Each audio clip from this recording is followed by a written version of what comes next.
The ultimate purpose of our existence is not merely to survive, it is to take the shots we are afraid to take, to speak when silence feels safer, to act when comfort urges retreat, to move toward the very thing that exposes our uncertainty.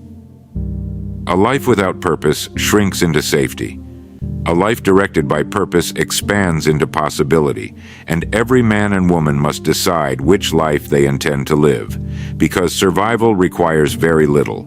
Purpose requires everything. To survive, you simply react. To live with purpose, you choose. You choose what you will pursue.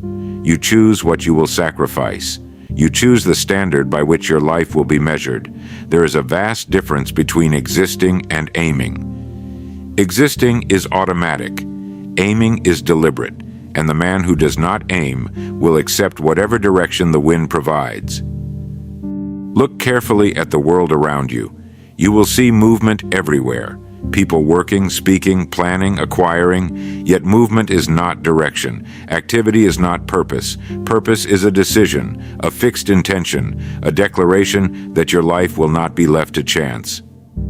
Without it, energy scatters, effort divides, years pass without design. With it, even small actions gather power. Purpose gives weight to your days. It gives structure to your thoughts. It transforms ordinary labor into meaningful progress. The individual who knows why he rises in the morning walks differently. He listens differently. He chooses differently. His time is no longer something to be spent. It is something to be invested. Will we allow circumstance to decide our direction, or will we decide clearly, firmly, and without apology what we are here to accomplish? Purpose is not a luxury for the fortunate. It is a necessity for the fulfilled. Without it, ambition becomes restless. With it, ambition becomes disciplined. Without it, fear dominates decision. With it, fear becomes secondary to intention. You are not designed merely to occupy space and consume time. You are designed to choose a destination and move toward it with conviction. Why most people drift instead of direct their lives. A drifting life does not begin with failure. It begins with the absence of decision. Direction requires a clear commitment. Drifting requires nothing at all. A man drifts when he refuses to choose a definite aim. He allows circumstances to set his pace. He allows opinion to shape his thinking. He allows convenience to determine his actions.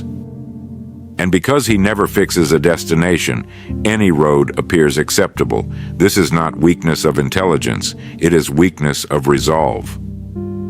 To direct your life, you must first declare what it is for. That declaration demands courage. It demands responsibility. Once you define a purpose, you can no longer excuse wasted effort. You can no longer blame conditions. You have named a target. Now you are accountable. Drifting feels easier because it postpones accountability. When a man has no fixed aim, he never measures himself seriously. He moves from one interest to another, one occupation to another, one idea to another.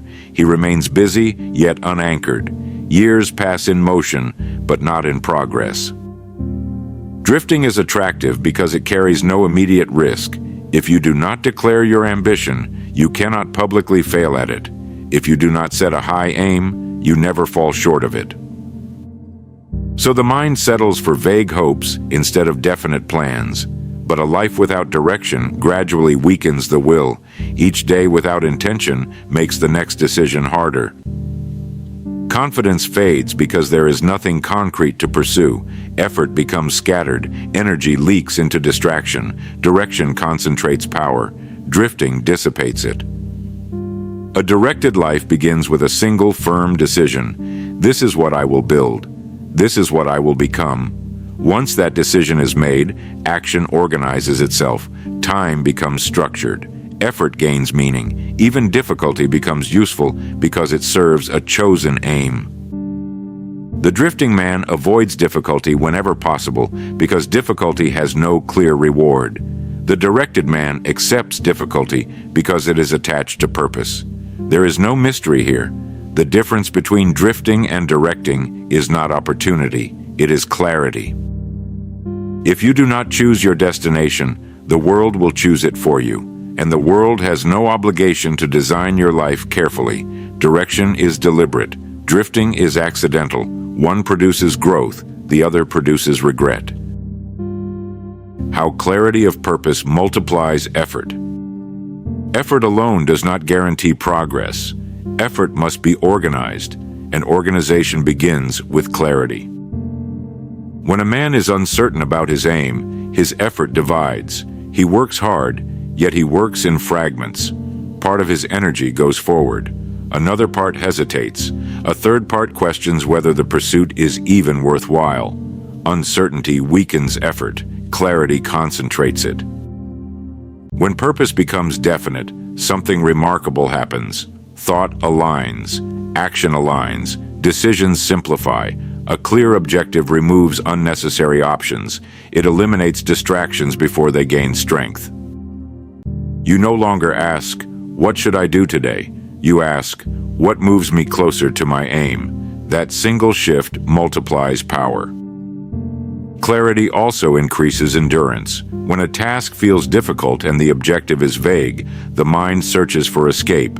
But when the objective is precise, difficulty becomes tolerable. You understand why the effort is required. You accept the cost because the destination is fixed. A definite purpose transforms labor into investment. Clarity reduces hesitation. Hesitation wastes energy. Every time you pause to question your direction, you drain momentum. But when the objective is firmly established, movement becomes continuous. Clarity builds momentum. It also builds confidence. When you know exactly what you are pursuing, you measure progress accurately. Small advancements become visible. Small improvements become meaningful. Progress fuels motivation.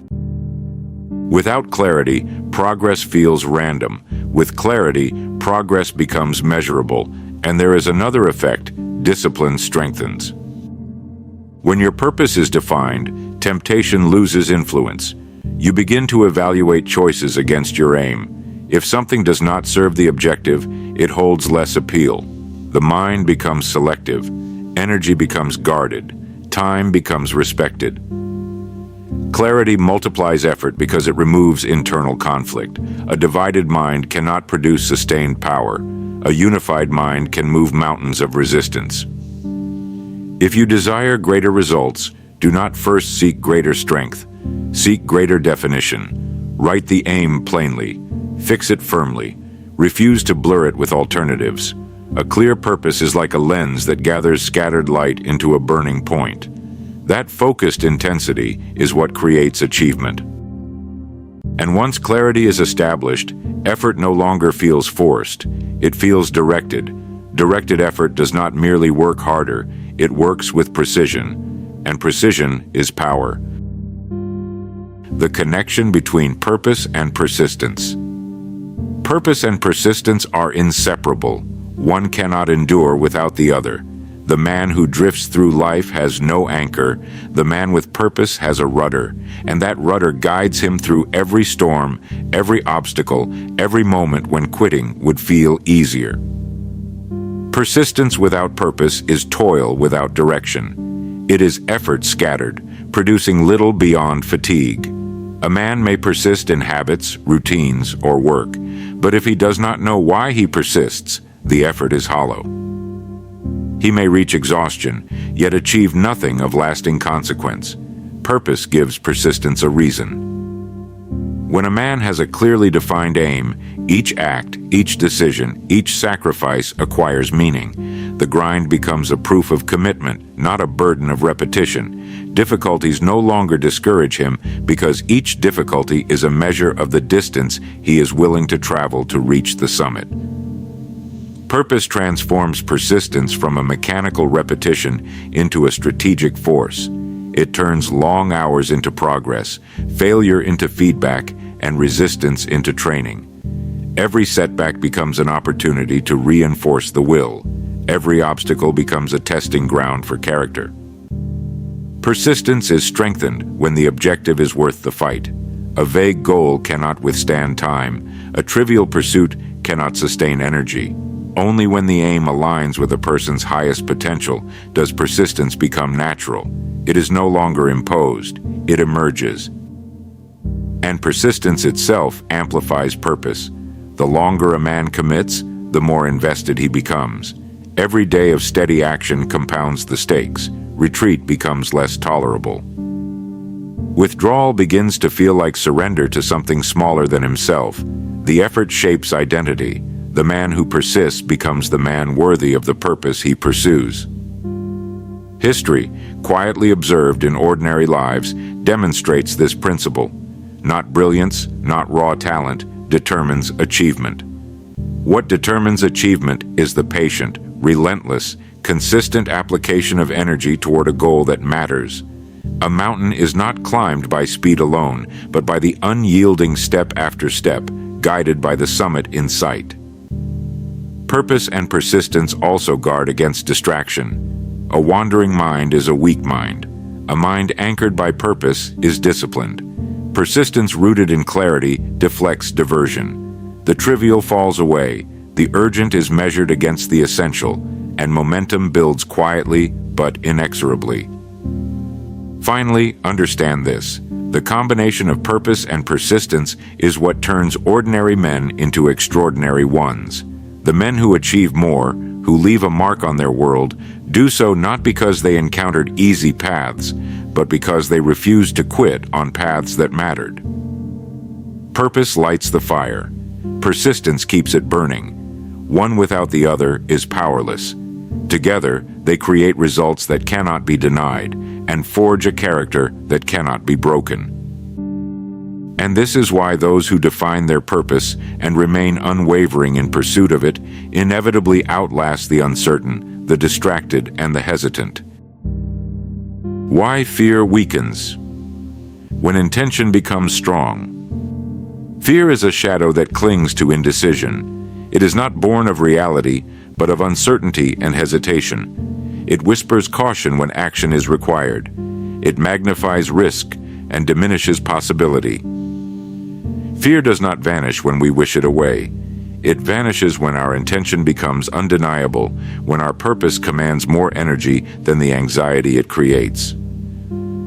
A man with a clear purpose knows what he is willing to endure, what he is willing to sacrifice, and what he refuses to compromise. That clarity forms a shield against fear. The moment of action, however daunting, becomes bearable because it aligns with something larger than mere comfort.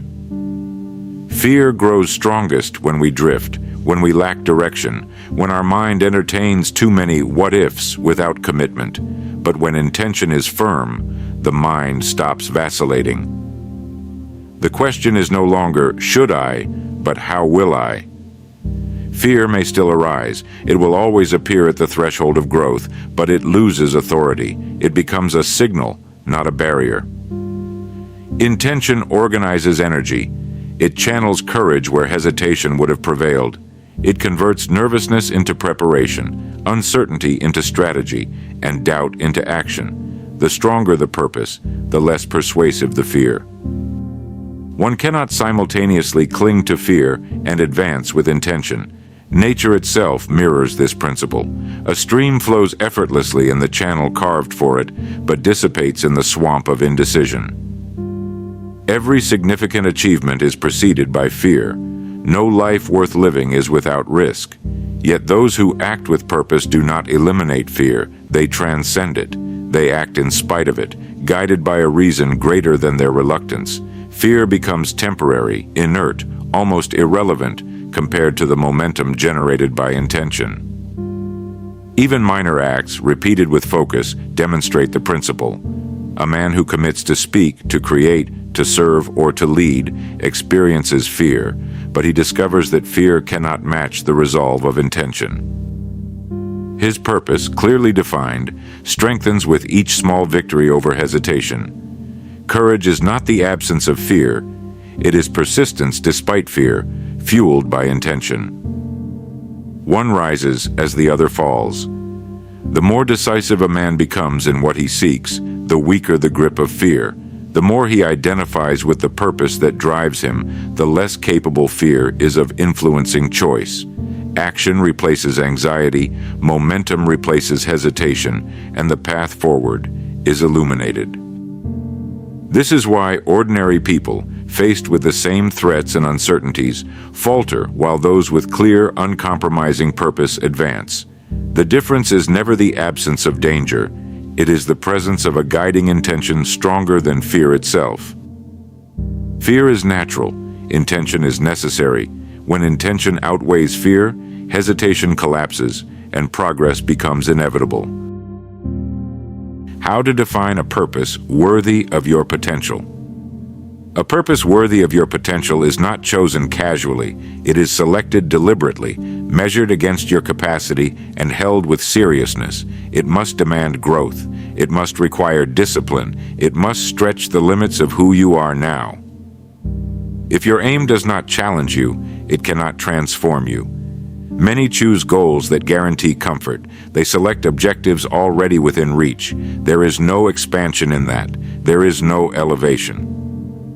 A worthy purpose should compel you to rise beyond your present habits, beyond your present level of thinking, beyond your present standards. What kind of person must I become to justify the abilities I possess? Not what do I want to own, not what do I want to appear to be, but what contribution, what achievement, what mastery would demand the full measure of my character. A worthy purpose is built upon responsibility. It is larger than mood, larger than convenience, larger than temporary enthusiasm. It stands even when motivation fades. You do not define it by impulse, you define it by reflection. Examine your strengths honestly. Examine your weaknesses without excuse. Consider where disciplined effort over years, not weeks, could produce something significant. Then decide. Decision is the dividing line. Once defined, your purpose must be written plainly and held firmly, not revised every season, not abandoned at the first resistance. A worthy purpose stabilizes the mind. It simplifies choice. It orders your days. You will know your purpose is worthy when it commands respect from you, when it requires preparation, when it demands better habits, when it forces you to eliminate waste from your life. A trivial aim tolerates laziness. A worthy aim corrects it. A small purpose excuses inconsistency. A worthy purpose exposes it. Your potential is not revealed by what you attempt casually. It is revealed by what you commit to seriously. Potential unused does not remain neutral. It diminishes confidence. It erodes self-respect. It creates quiet dissatisfaction. But when you define a purpose that stretches you and you pursue it with steadiness, something powerful occurs. Your abilities sharpen. Your thinking clarifies. Your energy aligns. You begin to feel directed rather than scattered. A worthy purpose acts as a standard against which every decision is measured. Time becomes valuable. Effort becomes strategic. Association becomes selective. You are no longer asking, "What should I do?" You are asking, "Does this serve my aim?" That is maturity. Defining a purpose worthy of your potential is not about ambition alone. It is about alignment. Aligning your abilities, your time, and your character towards something that demands your best. And when a man aligns himself in this way, he does not merely improve his circumstances, he transforms his identity. So purpose is not something you wait to discover, it is something you decide. The moment you fix it clearly in your mind, your life begins to organize itself around it. Your days gain structure, your effort gains weight, your fears lose authority. You were not created to wander without direction. You were given the power to choose an aim and the ability to pursue it with persistence. Set it, commit to it, stand by it, and years from now you will not measure your life by what you hope to do, but by what you deliberately built.